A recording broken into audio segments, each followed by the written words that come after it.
Monotype.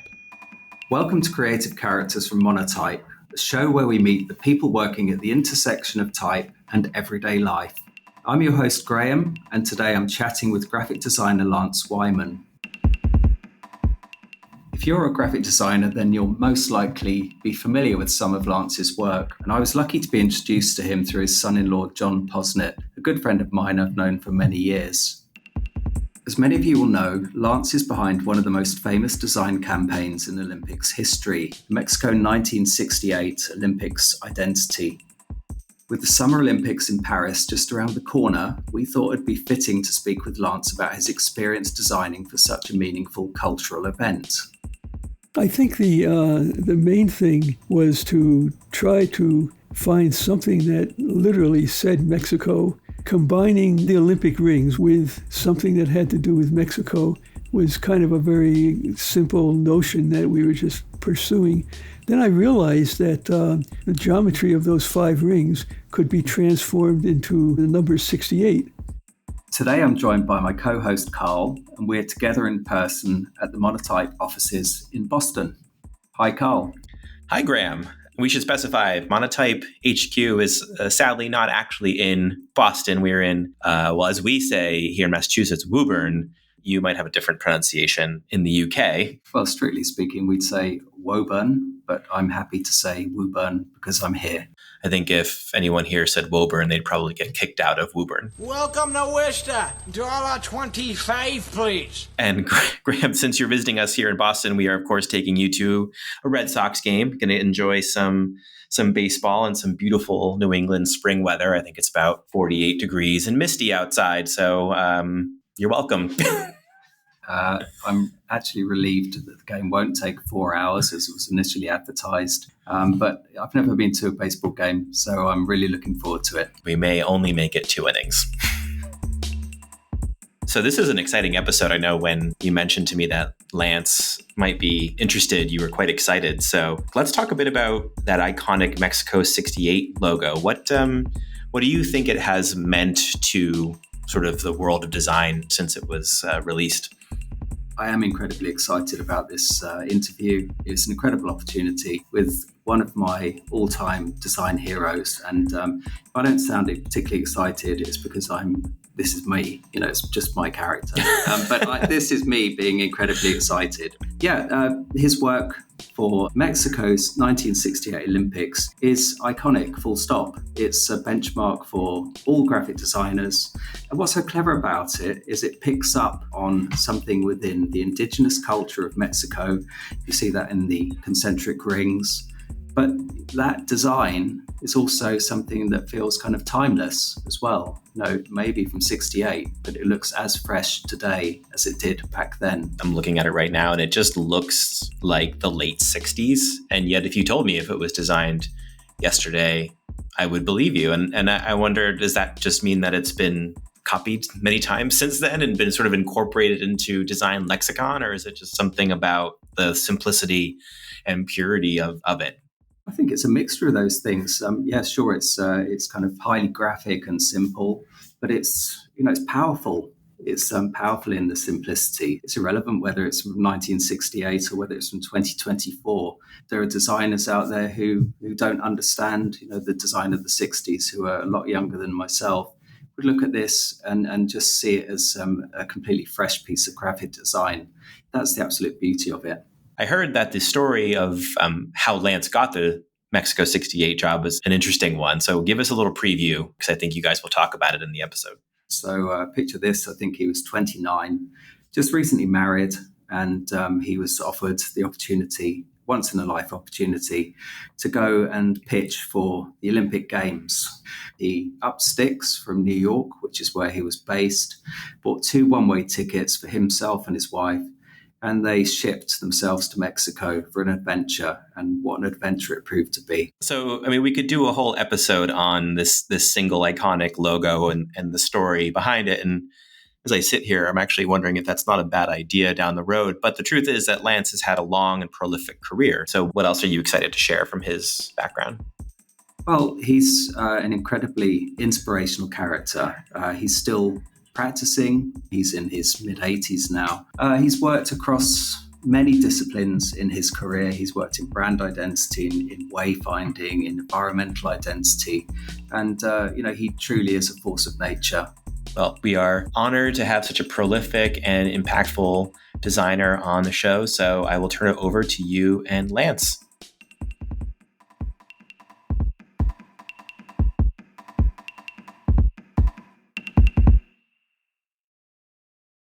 Hi, Lance. Hi, Graham. So I'm going to pronounce your name in the English way, and I apologize up front. You said it was okay. It's great. So tell me the story of how you got into design and what was the initial spark? Oh, boy. That goes back to probably high school. I was not a good student. I was popular. I was president of my senior class. And when we graduated high school, the school newspaper interviewed me and my vice president and the secretary, and one was going to this college, another was going to this college, another was going to West Point, and they got to me, and I had no plans at all. I mean, I was really not at all what you'd call a good student. So I said, well, I haven't any plans at the moment, but maybe it would be good if I followed up my art, because I was the guy in the class that could draw.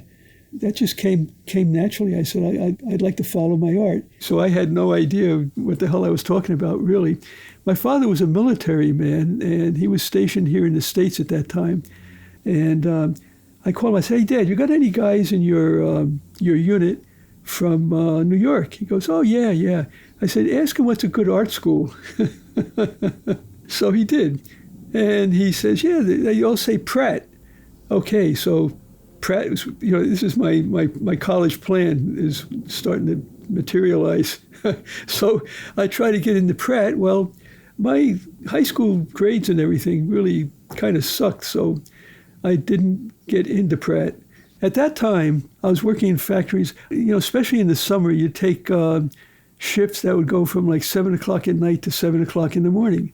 So I was doing that, and that just had me completely occupied. I mean, you can imagine doing this 7 days a week in the summer.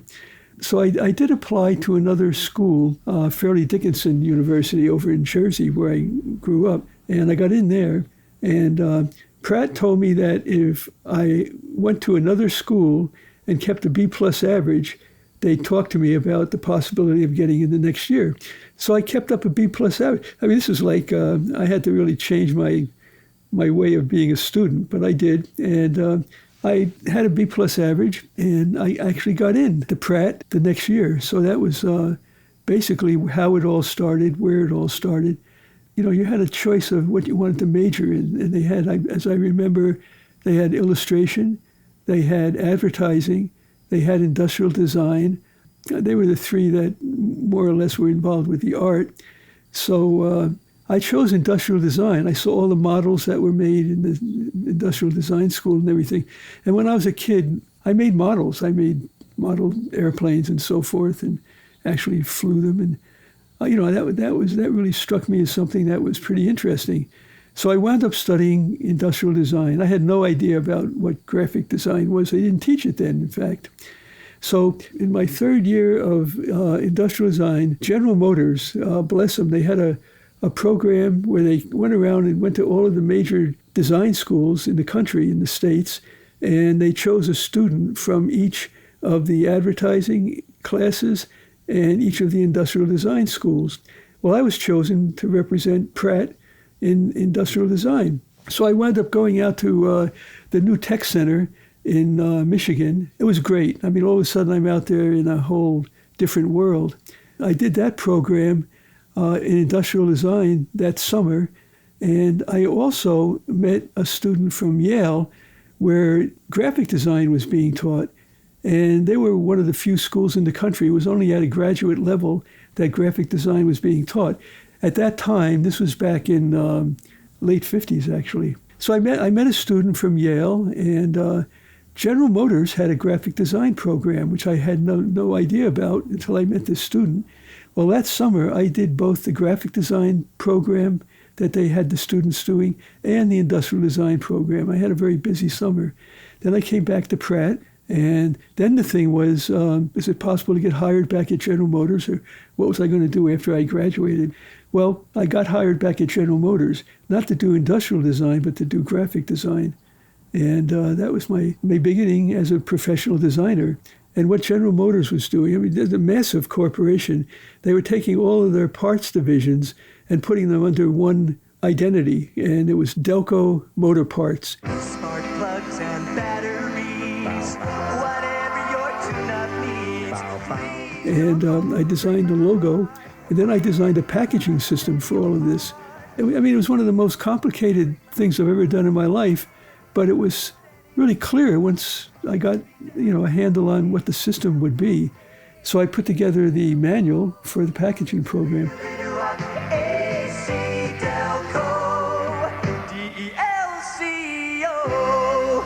Then I got drafted. They were still drafting for the Army.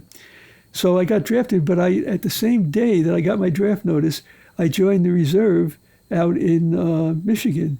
And my draft board honored that, which I don't know whether it was good or bad, but I went away for the same kind of basic training, but then I had to stay in the military for 6 years. And always on call, so that's like harrowing to have to deal with that. Anyway, I went through that, and thank God I didn't get called. I did everything in advanced infantry. I know all about that.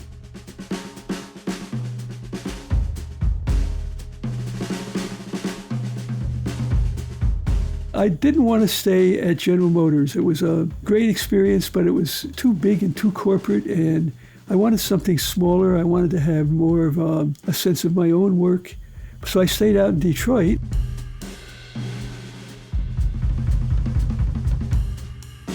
And I got a job at a small office out there, and they were designing an exhibit for the Department of Commerce. That's who it was. And that was for an international trade fair in Zagreb, Yugoslavia. So I wound up going to Zagreb.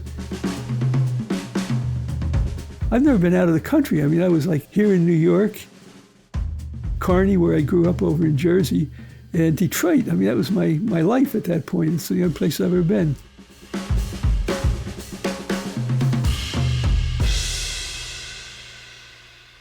So I wound up in Zagreb for 3 months. I mean, that was like it was still behind the curtain. I met Marshal Tito when the trade fair opened. The trade fair was it was the first time that I had a chance to experience designing graphics for a dimensional environment.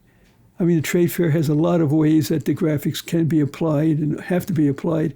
So that really got me going as far as what wound up being my career from that point on. Yeah. So I did that. Then I came back.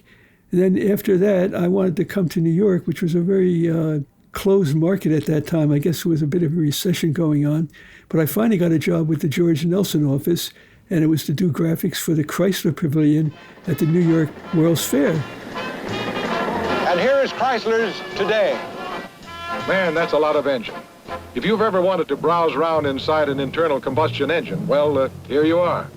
I mean, it was a dream job. So I did that, and in that process, I met Peter Murdoch, and we kind of bonded. He was talking and doing the same type of thing that I was interested in. He had a scholarship from the Royal College to go anywhere for a year and do anything he wanted, so he wanted to come to New York.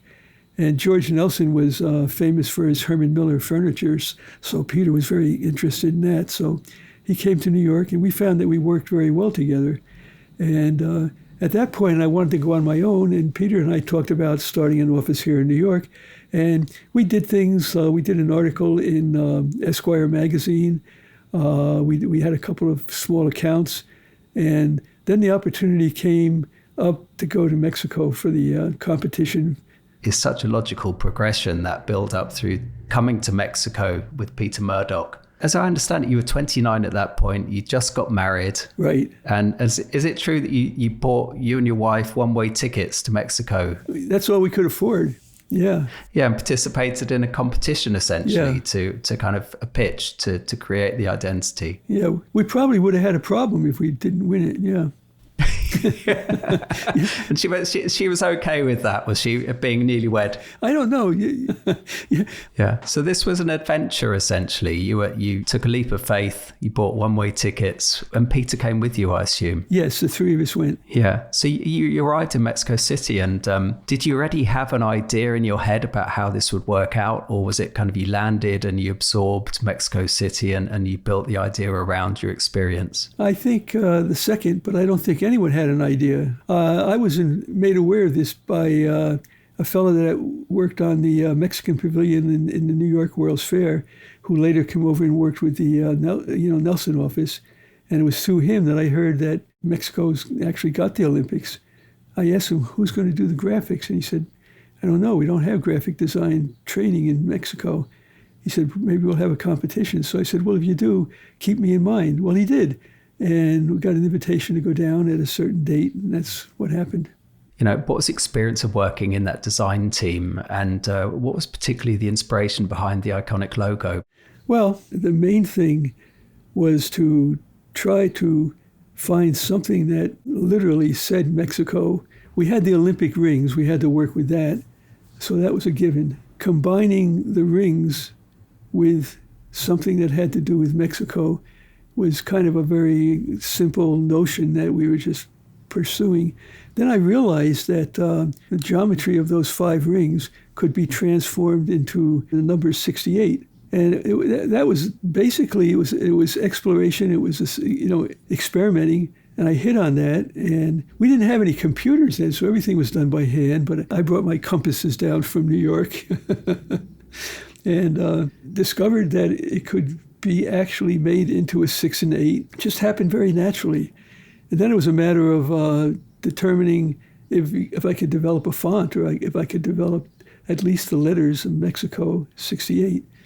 And it didn't take that long, actually. Probably about a week to really go through all the experiments of getting the letters and everything right.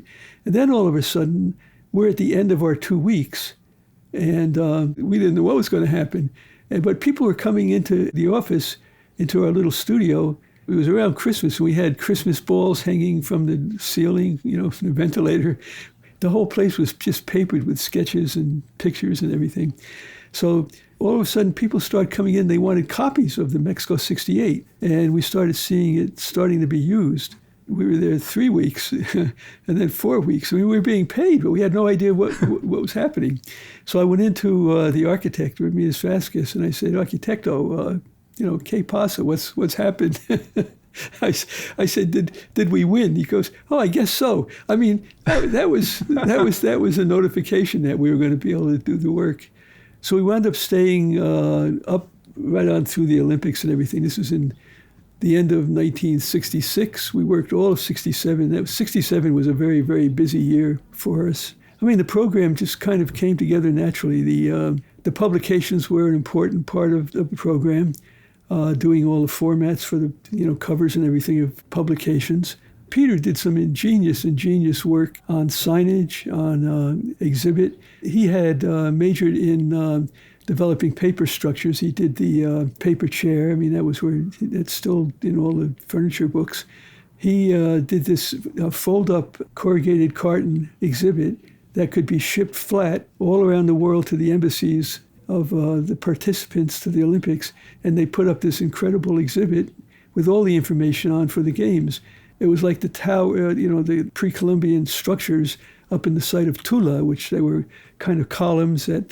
That's a good example of wherever we had a chance, we did something that echoed basically the early culture of Mexico. And I've been doing work in Mexico for the last couple of years, and I'm still doing that. I mean, it's an endless part of world history. Yeah. Those people were just absolutely ingenious when it came to expressing themselves graphically. I mean, it is a graphic culture. I wanted to touch on that. So you stayed in Mexico after the Olympics, and you continued to work on projects for Mexican companies and organizations in that period, including the World Cup in 1970. What is it about Mexico that inspired you to stay instead of coming straight back to New York? Because I've also read that you really describe yourself as a city boy and that you love New York. So I'm interested to know about what it was about Mexico that kind of encouraged you to stay or inspired you. I think literally I fell in love with the city down there. I mean, Mexico City is, I think it's a magical place, you know, and it's a very, very graphic. I mean, just looking at all of the sign painters' work, you can go back into the early cultures, but the commercial signs, like for parking garages or people that made keys, I mean, they just were ingenious. I mean, they were beautiful. Are they hand painted as well? Yeah, everything was hand painted, yeah. Yeah, amazing. Yeah, everything we did was handmade, whether it was hand painted or not, you know. So it was that period where we were still very much artisans with our hands as designers. We weren't into the computer world yet. Not that there's anything wrong with that, but that's not what was happening. We were working with our hands. We were cutting film, we were inking, we were drawing, we were sketching, you know. Everything that went into taking ideas and turning them into whatever they wanted to be was all done that way.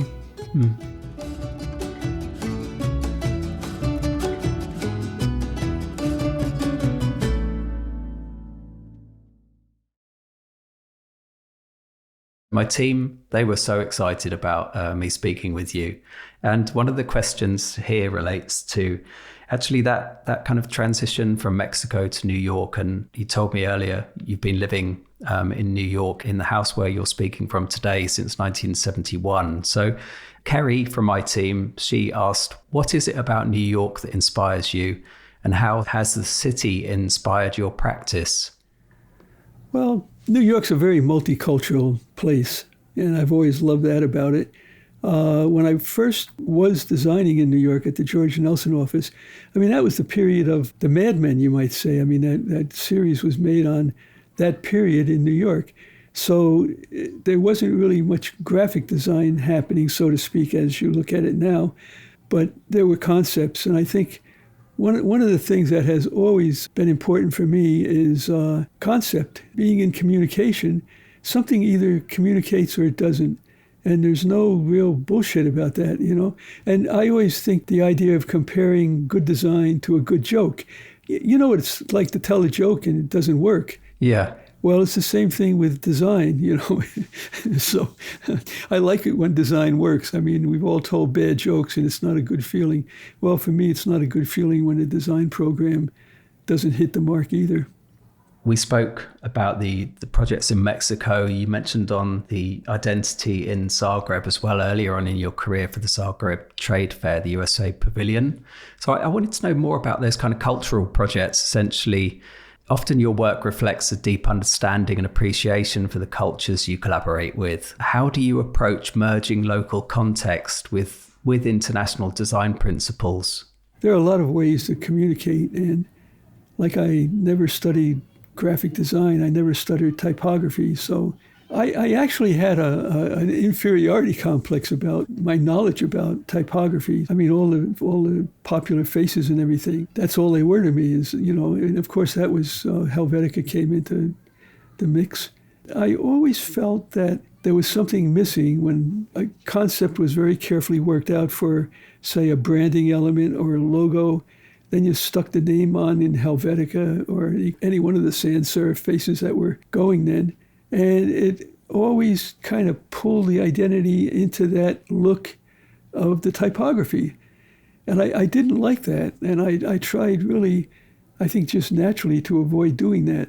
So whenever I was working on some kind of a branding project, I always tried to, well, Mexico 68 was the biggest example of that, but I wasn't thinking exactly in those terms then. But from that point on, I mean, I always looked at typography as part of the design equation, the necessity to be designed, not just chosen.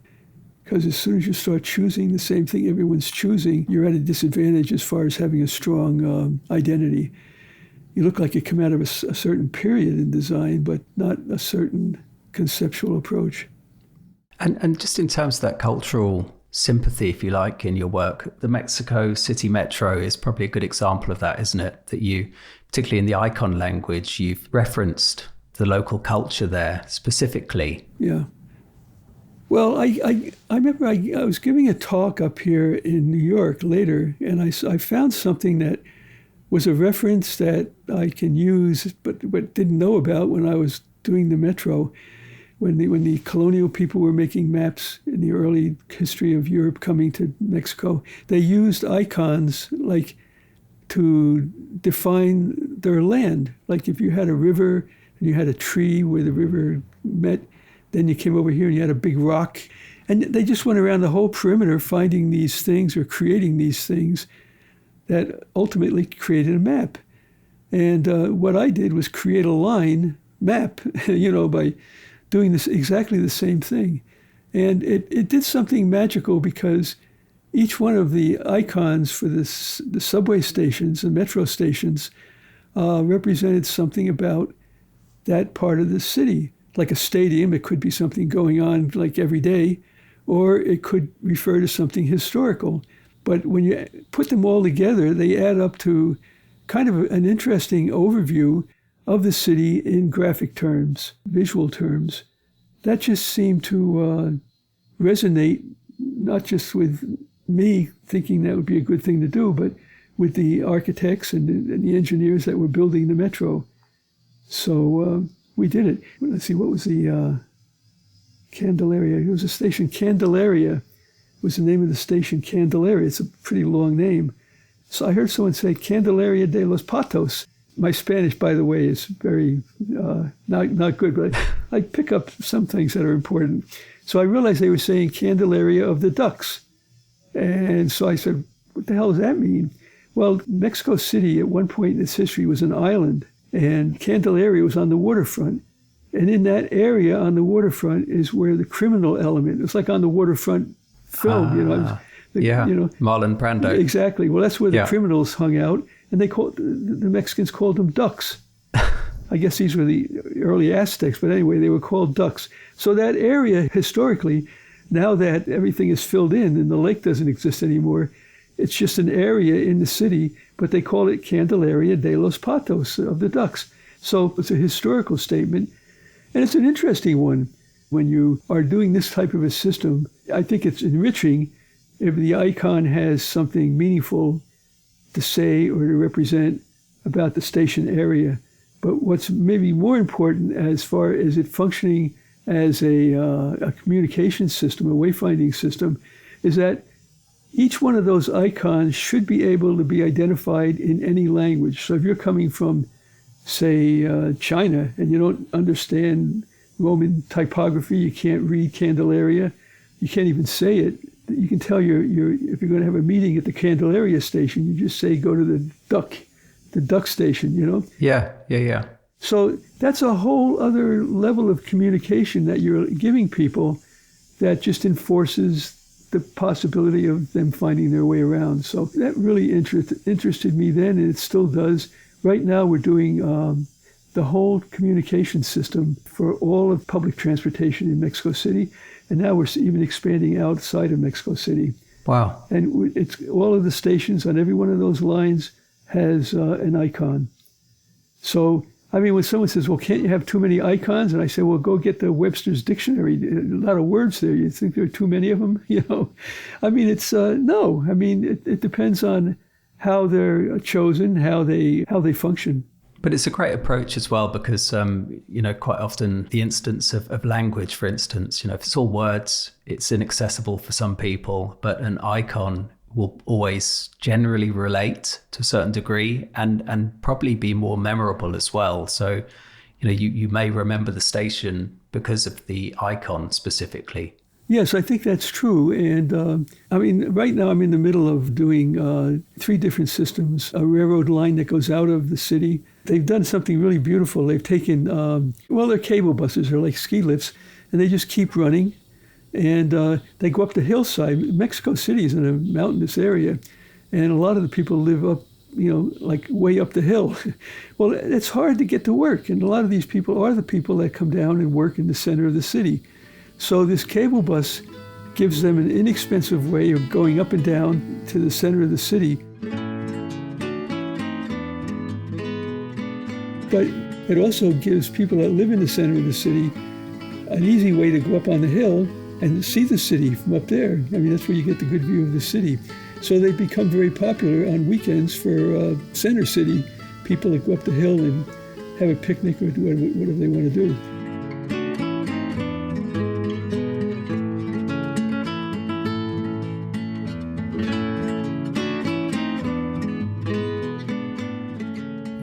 You've achieved many successful collaborations, some in the past and some more recent. On your Instagram feed, I noticed even last year there was a really beautiful typographic identity you created for the Carla Fernandez exhibition in Paris with Deduced Design in Mexico. Yes. Even recently as well, collaborating with the Foundry F37 to digitize your 1976 bicentennial font as well. So that seems to be an important part of your work, collaborating with different partners.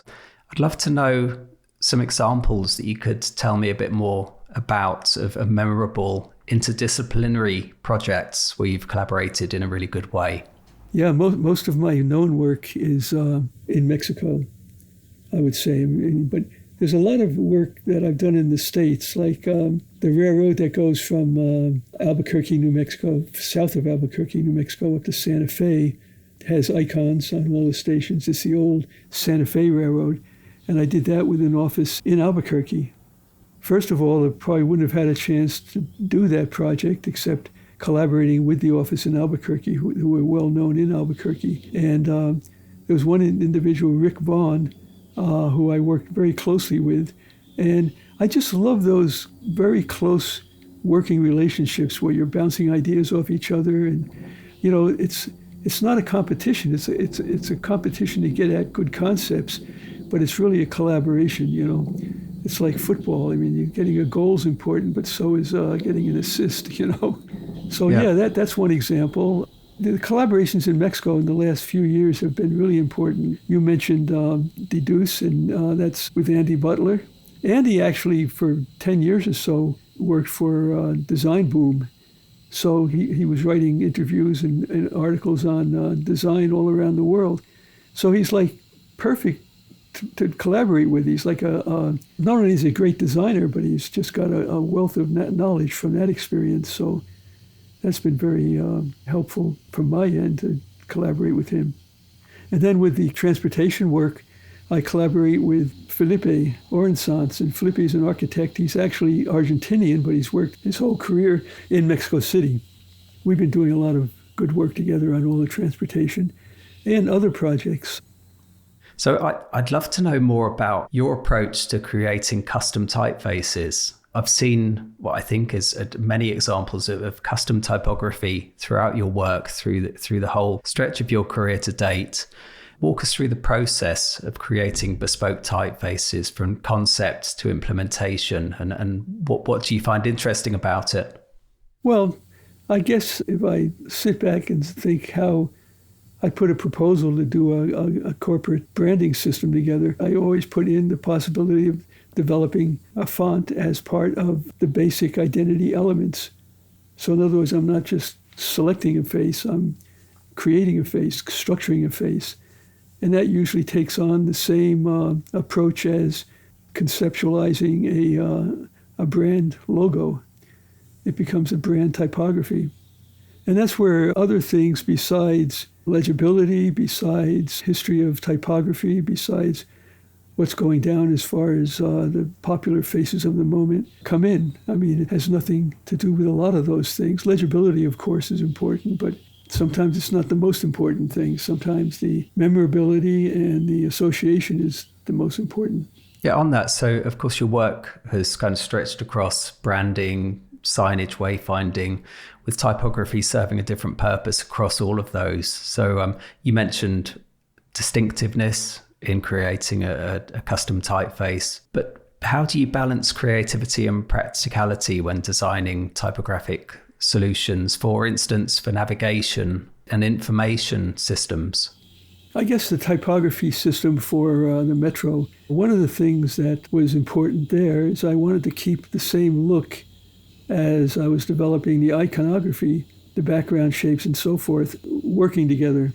And one of the key things there was they had architecturally they had developed a line that's typical running down the side of the station where the name of the station would go in.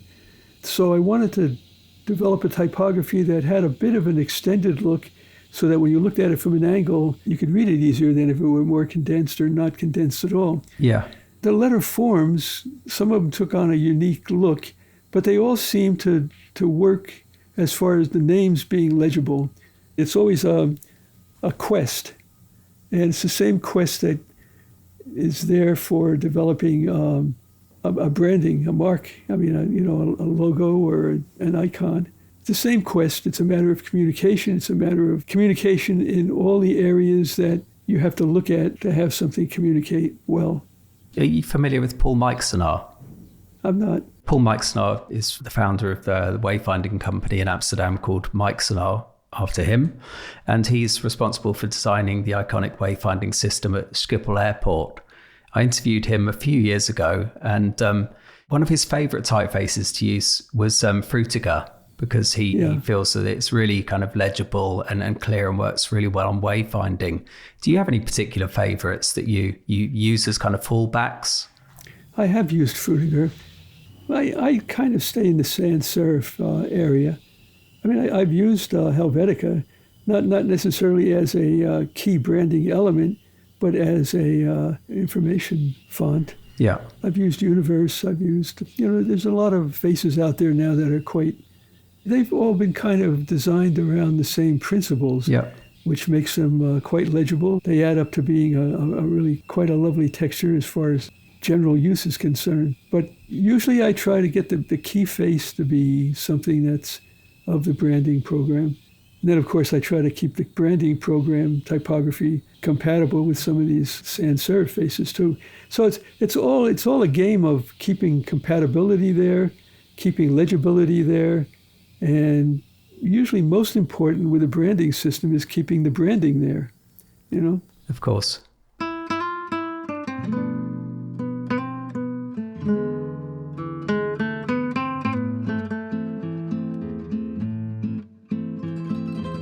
I wanted to touch on environmental graphic design. So throughout your projects, besides building the identity system, you found ingenious ways to apply the graphic design, in my opinion.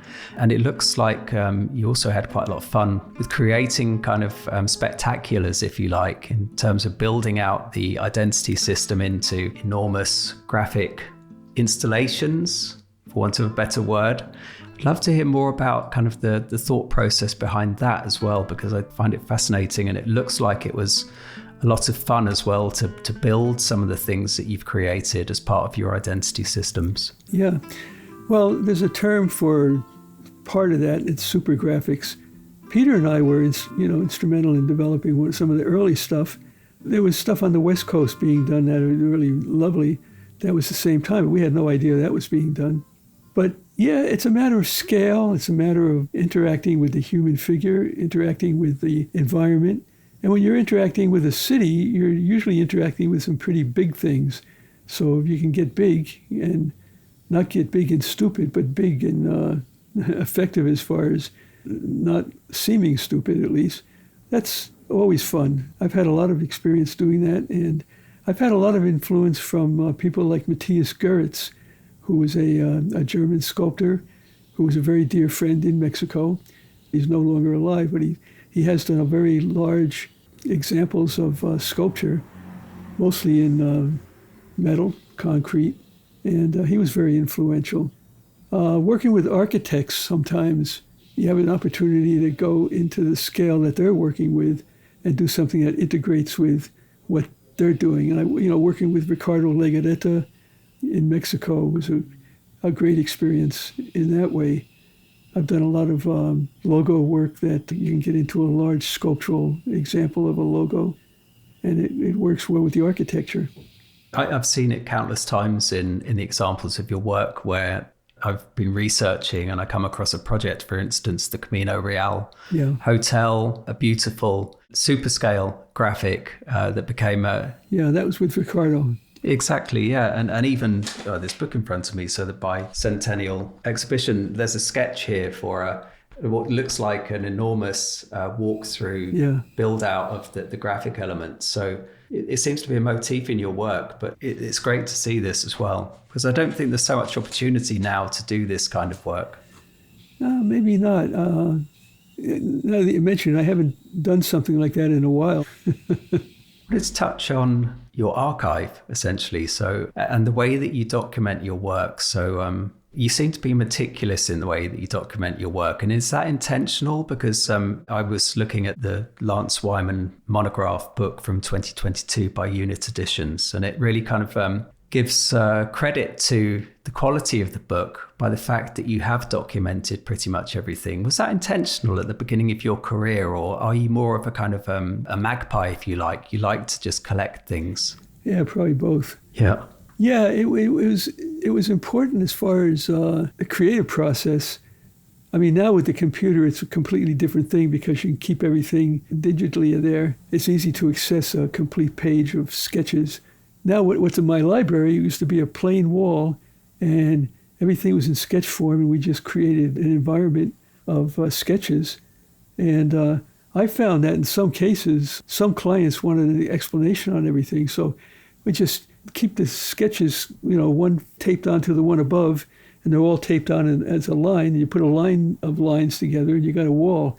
We would roll them up and take the whole wall and get a conference room that had a big wall, and don't do anything except get a ladder and put them up there. It was self-explanatory, actually. Yeah. And it was very helpful for a lot of programs to satisfy that quest of, well, what the hell are you guys doing? Well, here's what we're doing. And it's helpful. It's educational for someone you're working with to solve a problem. I don't do it now, and not as much of the work is done sketch form anymore. I mean, I go right to Illustrator with an idea, and I can do that in my mind in the computer without going through the pieces of paper. I just want to point something out for the listeners. So I'm looking at Lance now. He's in his studio, and behind him is this beautiful wall of collected objects. And it just makes such a beautiful backdrop, and makes my backdrop look so minimal and monastic, actually. I've got a grey wall behind me, and Lance has this beautifully rich collection of objects behind him. Some of these must have been from your travels or from projects. It's so nice to look at. Yeah, well, in fact, we just got back from Egypt, and you look on that shelf. Actually, it's a light box that isn't functioning so well because there's so much stuff on it. But you can see the red jersey and the beard. It's Mohamed Salah. I'm quite keen on. You're a Liverpool supporter. Yeah. Yeah. So when I got to Egypt, they love this guy there, or they should, Yeah. And they sell these models of him, both in the Egyptian national team outfit, and also he's number 10 in the national team and number 11 on Liverpool. Yeah, amazing. About the longevity of your career, and you explained that you're still very active, which is amazingly inspirational for me. I just wanted to know about how you continue to kind of keep inspired about working in the design industry, and what kind of drives you to continue working on projects in such an active way.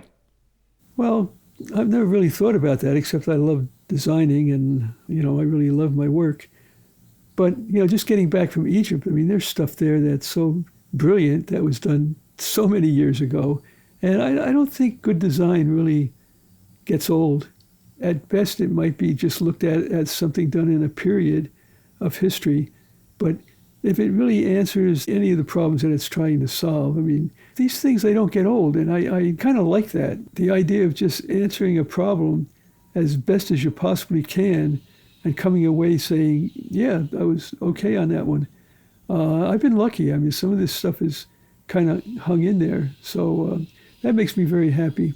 Yeah, I mean, again, referencing this lovely book. So the identity you developed here for the bicentennial in the USA in 1976 still feels as fresh and contemporary today as then. Mexico 1968 still held up as an icon of design after all those years as well. I mean, that's something to be incredibly proud of course. Yeah, Yeah, it's true. I wanted to move on now to your experience of teaching and mentoring, I know that's very important to you. You taught at the Parsons School of Design for a number of years as well. I just wanted to know, how has your experience as a teacher influenced your own design philosophy and approach? One thing that I've come away from teaching with is that you can't teach someone how to have a creative concept. You can give them the environment and the quest, but that magic has to come from processing that environment that you're working in, processing the quest that you're trying to accomplish, and looking at all the possibilities of getting to that solution. So that was always a little frustrating to me because, I mean, I could see the path that a student might have to get to a really great idea, and I would never push that student that way, but because I know it's not helping someone unless they're, that's what. I remember telling one of my students who was not good at conceptualizing, but he was extremely good at identifying good concepts. I mean, he was doing better at criticizing the student work than I was. And I told him, I said, you might not become a great designer, but you're going to become a great art director. And he has. That's exactly what he's been doing. He's good. So, I mean, everyone doesn't have to play the piano, I mean, it's always a teamwork one way or the other. And I think that's important to keep in mind. I'm so glad you said that, because I have a team here at Monotype, and I always describe our team as an orchestra.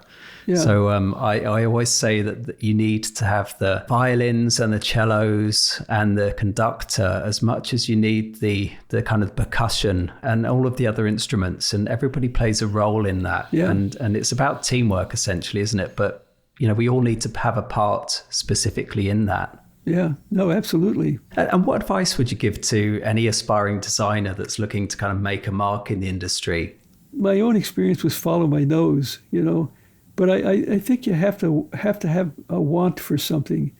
And I think you should examine that. I mean, what do you want to do? Do you want to be a creative person? Do you want to be a person that puts the assemblies together where you don't necessarily create everything, but you understand everything and are able to make it work as a combination of things? I mean, there's a lot of ways of entering the profession. If you're not the person that's coming up with creative ideas, and if that's going to be a killer for you and you can't come up with creative ideas, then maybe you're not looking at the right profession. I don't know. But I do think a lot of it has to do with your own ability to hang in there and stick with it. Don't give up. I mean, I've even done kind of stupid things like going to Mexico in one-way tickets, but I mean, there's an attitude there. If you're going to do something, you're going to damn well going to do it.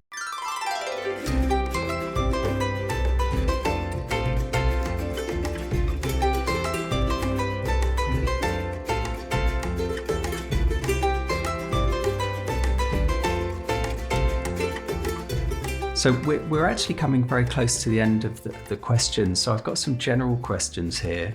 Some of them are a bit random, so my excuses for that. I thought it would just be nice to round up with some kind of more unusual questions to kind of finish the interview. Of course, as creatives in a commercial setting, we're always encountering feedback from clients on our work. And I was just interested to know from you, how do you handle criticism, feedback?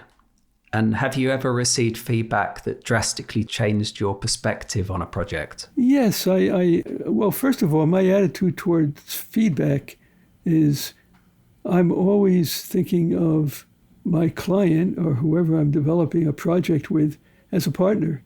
So I expect feedback and I expect a dialogue about what we're doing, because usually the client knows more about what's going on than I do. So that's important up front in the beginning.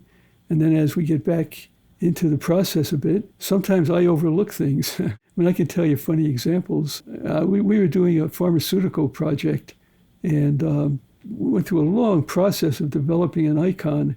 And we were in the process of putting the final presentation together. We were finally going to show this icon. And our accountant was in. I think it was tax time or something.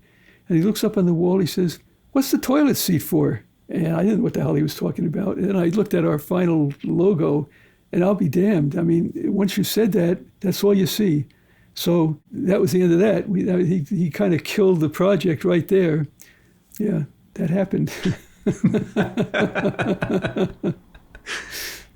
So creativity sometimes strikes unexpected moments. I've had this many a time, and in fact, it happens so often it's sometimes annoying that in the middle of the night, an idea pops into your head for a project because your brain's still working on thinking about solutions. And I keep a notebook by my bed, and I'm often scribbling down ideas, and some of them have actually turned into a reality as well. I'd love to know if you've got any unexpected moments where brilliant ideas came into your head. Yeah, I think that happens quite frequently, but it's not like a momentous event. It just seems like it's part of the process, because I think in just about every kind of a quest, you live it 24 hours. I mean, you mentioned waking up in the middle of the night or having a dream. I mean, that famous story of the sketch on a napkin in a restaurant. I mean, I've had a lot of those. And it's not that that's necessarily the origin of something. It's like the process expressing itself at a certain point where something comes together that you've been struggling with or experimenting with. Yeah, it's interesting, isn't it? The creative process. Yeah. It's about, like you said, the conversation and the relationship with the client to understand the problem that you're going to solve. And then you almost plant a seed, don't you? And sometimes it takes a while for an idea to develop. So like you said, it's 24/7. You know, that idea, once it's in a creative's head, is essentially evolving, and sometimes the subconscious then overtakes or something, and it's still working in the back of your mind, and then an idea will develop then. I think that's a very interesting part of the creative process, isn't it? I think that's a good description of it. Yeah. I come to the last question now. How do you envision the future of graphic design? One area that I've had a lot of experience working in is the wayfinding area. I think that's an endless possibility of necessity. The product of a graphic design effort is really visual communication. We're not going to lose that. I mean, that's really so important now in our, all the apps and all of the visual cues that we have in working with the computer, they just become more and more important as they become more prolific. Yeah, that's a really good point as well. You know, we live in such a visually noisy world now, don't we? Yeah. The importance of being more selective or designed in the way that we communicate becomes so important as well, because otherwise we're faced with overload, aren't we? Yeah, I mean, that's what we're dealing with. And I just think that clarity can be had through visual concepts. Brilliant.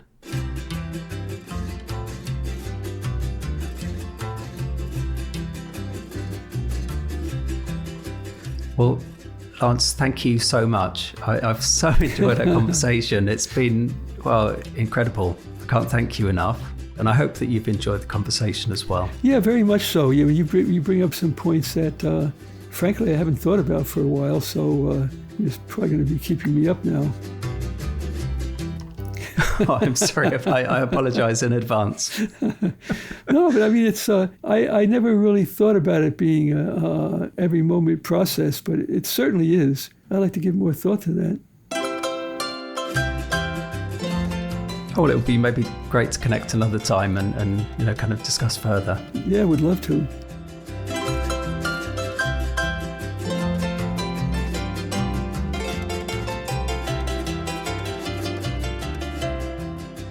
If you'd like to peruse Lance's work, check out his website, lancewyman.com. In the website, he's documented his work over the past 7 decades. It's an absolute feast for your eyes.